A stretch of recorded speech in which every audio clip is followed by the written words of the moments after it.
Suara Tapian Channel, hari ini kami berbahagia berjumpa dengan seorang senior di jurnalis dan penulis puisi, Pak Adri Darmaji. Selamat sore Pak Adri, saya sebut Bapak. Oh baik. Saya panggil apa? Abang atau Mas apa aja ya. Iya, ini kita lagi bincang-bincang ini Pak Adri di Suara Tapian Channel. Suara Tapian Channel ini kita niatkan untuk budaya untuk kemanusiaan. Kami dengar bahwa Pak Adri itu seorang senior jurnalis. Tolong cerita, kita ingin dengar. Pernah juga di tabloid majalah Gadis ya, dan majalah Putri Indonesia.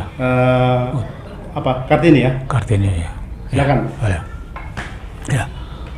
Selamat sore teman-teman sekalian.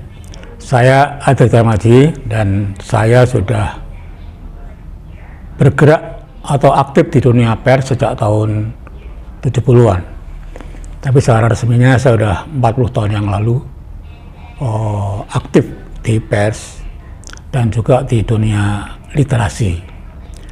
Saya waktu itu mulai bekerja di pers sebagai wartawan majalah Sonata, kemudian majalah Putri Indonesia, kemudian majalah Kartini, majalah Nona, majalah Halo, majalah Pertiwi, majalah Panacea, dan juga majalah Kencan.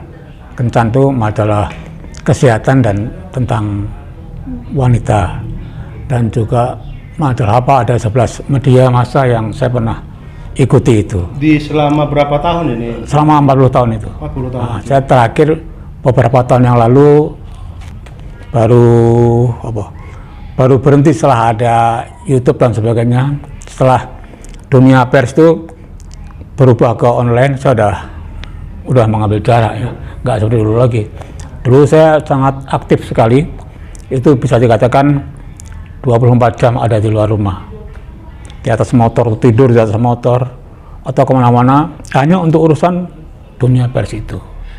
Kalau kita mau dengar juga pengalaman suka duka sebagai jurnalis di masa itu, Pak Adri, di media mana dulu, Pak? Saya tadi dengar ada media Panacea ya. Panacea. Itu keajaiban pengobatan apa? Bisa cerita juga. Majalah Panacea itu majalah tentang kesehatan dan tentang kemanusiaan. Dan saya sebagai orang yang latar belakangnya itu bukan dari kesehatan, tapi akhirnya bisa mengikuti atau mengelola majalah itu selama 5 tahun. Majalah kesehatan populer Panacea. Oleh karena itu sedikit banyak saya juga sudah tahu atau pengalaman tentang dunia kesehatan. Tapi yang lebih banyak tahu lagi tentang dunia perempuan, karena saya selama itu lebih banyak di majalah tentang perempuan ya. Tentang perempuan, majalah Kartini, majalah Pertiwi, majalah Nona, majalah Puan Pertiwi, majalah Kencan, dan majalah apalagi itu saya udah lupa. Apa yang Pak Adri ingat tentang suka duka di jurnalis mengelola media-media perempuan gitu?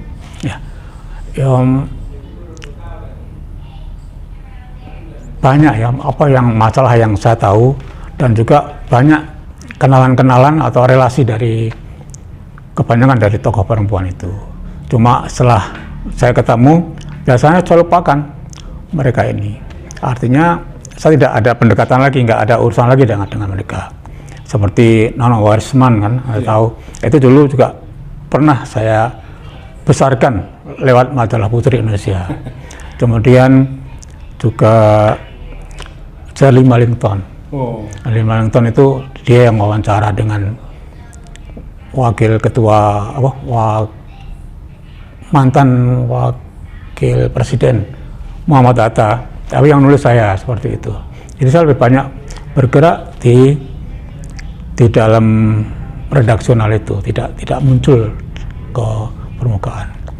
Tapi samping itu saya juga aktif sampai sekarang itu di dunia literasi. Saya banyak membina para penulis-penulis, terutama penulis puisi. Saya mempunyai grup di Facebook itu yang diikuti oleh ratusan penyair. Dan setiap tahun kami bikin antologi puisi. Jadi kumpulan ya. Seperti kumpulan puisi gitu, rame-rame gitu. Dan itu dunia saya sekarang. Artinya saya tetap aja mengikuti dunia pers dan dunia literasi itu, tapi tidak seperti dulu lagi karena umur dan juga suasananya udah lain dengan waktu dulu ada media cetak itu. Sekarang kan lebih banyak media online dan saya kan harus menyesuaikan diri juga. Tapi itu juga merupakan sisa dari umur saya untuk aktif di dunia online itu, walaupun ya masih gagap gugup gitu ya. Jadi karena memang zaman milenial seperti ini, semua harus kita ikuti. Pak Adri, kalau dari umur Bapak pasti seusia dengan Bapak saya 40 tahun berjejak di jurnalis, pengalaman lebih banyak juga di media perempuan tadi ya. Iya. Pengalaman Pak Adri waktu jurnalis di masa itu, bagaimana pangsa pasar penjualan atau penyerapan media-media yang segmennya perempuan gitu? Waktu itu hebat sekali. Lagu besar. Yang namanya majalah Kartini itu misalnya, itu bisa sampai 150-an ribu. Sorry, sebagai apa dulu di majalah Kartini? Saya sebagai wartawan, sebagai redaksi, dan sempat redaktur? Redaktur. Oh, ya. Pernah juga menjadi pemimpin redaksi di majalah Kencan, di majalah. Ya. Ada 2 majalah yang saya jadi pemimpin redaksi. Cuma nggak bisa lama karena waktu itu udah zaman mulai berubah ya. Sorry Pak Adri, nama medianya tadi Kencan kan agak seperti apa isinya dulu Kencan ini? Isinya tuh tentang sebenarnya tentang kesehatan wanita juga. Cuma Kencan kan untuk ya. Kan itu apa? Cantik sebenarnya. Ya. Oh, kesehatan dan kecantikan. Jadi Kencan ya. Pendek itu bagus ya. Pak Adri, lalu kemudian dalam perjalanan waktu selama 40 tahun jadi jurnalis, juga sambil belakangan jadi penulis puisi, apa memang sembari juga? Ya, penulis puisi itu dari awal. Sebelum saya masuk pers, itu saya sudah belajar menulis puisi, menulis cerpen, dan itu makin terbuka di dunia pers itu. Karena dalam dunia pers dan dunia sastra itu kan berdampingan. Jadi saya menerapkan dunia pers dalam puisi dalam dunia pers gitu. Jadi dua-duanya bisa berjalan baik. Dan itu saya lakukan sampai sekarang dari tahun 70-an. Bagi seorang jurnalis, menulis puisi apa pentingnya, dampaknya juga dalam narasi tulisan kita? Apa pengalaman Bapak? Dalam pengalaman saya, menulis puisi itu hanya merupakan jalan sunyi. Tidak banyak orang yang menyukai puisi, apalagi di zaman saya dulu ya. Itu sedikit sekali para penyairnya. Tapi sekarang dengan adanya Facebook itu tiap hari muncul penulis atau penyair baru yang nulis di Facebook itu. Cuma mereka nulisnya kan hari nulis besok udah hilang lagi karena terlalu banyak yang mencakupnya ya. Dan saya kebetulan juga bisa mengikuti satu-satu siapa-siapa mereka. Tapi tidak seperti dulu lagi. Kalau dulu kan tercetak itu bisa kita lihat ini mana puisi yang bagus, mana puisi yang jelek, atau mana cerpen yang bagus atau yang jelek itu bisa lewat cetak itu. Tapi kalau lewat FB ya kebanyakan hanya tulisan umum dan semacam pribadi atau puisi yang sifatnya masih puisi mentah gitulah ya, tidak banyak yang bagus. Pak Adri, sebagai jurnalis senior di 40 tahun pengalaman jadi berkarir di jurnalis itu, kalau kita bayangkan sekarang Pak, perkembangan teknologi informasi ini kan, sorry saya mungkin Bapak juga mungkin tahu juga, teman-teman jurnalis sekarang sangat dimudahkan. Misalnya untuk dunia jurnalis tulis menulis, sekarang direkam sambil dia jadi kata-kata yang tidak perlu lagi diketik, hanya butuh penempatan titik dan koma nanti Pak Adri. Mungkin di zaman Pak Adri nggak ada itu, mungkin masih konvensional, alat rekamnya kaset mungkin. Apa tantangan dulu sebagai jurnalis? Dulu tantangannya dalam dunia pers itu masalah etika, masalah dunia etik pers dan juga cara penulisan. Bagaimana menulis berita, bagaimana menulis opini dan sebagainya. Tapi sekarang itu wartawan online itu seenaknya aja membuat judul yang yang ngawur gitu ya, tidak terarah dan juga seringkali opininya masuk ke situ. Jadi itu berbeda dengan zaman saya di abad 20 kemarin. Itu semua itu betul-betul menempatkan diri dengan etika pers itu. Semua kata itu dipertanggungjawabkan ya? Dalam ejaan, dalam bahasa Indonesia jurnalistik itu ditekankan betul. Jangan sampai misalnya kalimat itu berkepanjangan, berkelebihan atau asosiasi dari judul itu bisa berubah gitu. Jadi kan sekarang kan judulnya lain, isinya lain. Nah, seperti itulah. Jadi memang bagi saya itu suatu suatu yang hanya bisa menyambutnya dengan baik aja, bisa menerima. Tapi dalam hati ya nggak bisa, mestinya dunia pers yang merupakan online itu juga harusnya tetap memegang etika pers itu. Kalau dulu untuk menjadi wartawan itu dengan sekalian syarat-syarat. Sekarang setiap orang bisa jadi wartawan. Ya, itulah Pak Adri, karena teknologi ini dimudahkan, apalagi internet ini dengan kesempatan digital di media sosial itu kan sebutan mungkin di masa Pak Adri sebagai jurnalis tidak ada sebutan misalnya citizen jurnalis, wartawan atau jurnalis warga kan gitu. Jadi sekarang setiap orang bisa berhak jadi memberitakan karena kesempatan itu.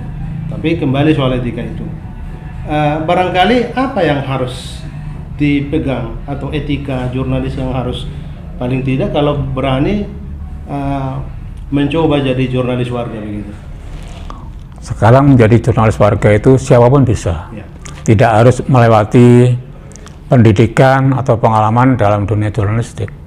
Kita lihat dulu ya, saya untuk menjadi jurnalistik itu harus memenuhi persyaratan ini itu. Juga dalam kata-kata itu tidak bisa menyinggung orang lain, apalagi seperti misalnya mengucapkan tetapi tapi tertulis maaf TAI gitu. Itu kan itu bisa bisa menjadi masalah. Apalagi zaman Orde Baru itu kan. Itu dunia pers betul-betul dikekang oleh yang namanya Departemen Penerangan atau apa. Tapi kalau sekarang kan kita mau nulis apa saja, mau mengkritik apa saja kan bebas saja, tidak seperti dulu lagi. Sekarang dari gubernur sampai Pak Jokowi sendiri tiap hari diolok-olok. Bagaimana kita juga bisa menyindir, tangkap Luhut Binsar Panjaitan, juga ada semacam itu di itu. Tapi kalau zaman saya dulu nggak bisa begitu. Sembarangan. Lalu pertanyaan saya berikutnya Pak Andri, kalau kita melihat sekarang kan tadi kesempatan karena teknologi informasi internet ini membuka lebar peluang untuk mempublikasi diri menjadi pesohor jangan gampang sekarang. Tetapi lagi-lagi persoalannya bagaimana produk jurnalis itu dihadirkan. Pertanyaan saya berikutnya, karena Pak Andri kan jurnalis yang memulai dari bawah dan penulis. Ini sekarang kan orang bisa tumpang tindih cara berpikirnya. Orang selalu bisa melecehkan, itu menulis itu udah ketinggalan zaman. Kalau saya tangkap ya, ini yang saya menjadi pertanyaan. Bukankah pondasi jurnalis itu dalam menulis, Pak? Karena ada orang yang menganggap Oh enggak, jurnalis itu bukan hanya menulis, memang. Tapi kan fondasi semuanya kan apa bisa dijelaskan Pak? Apa? Karena kita lihat kan basic jadi jurnalis itu harus bisa menulis juga gitu. Ya namanya jurnalistik ya, kita harus bisa nulis.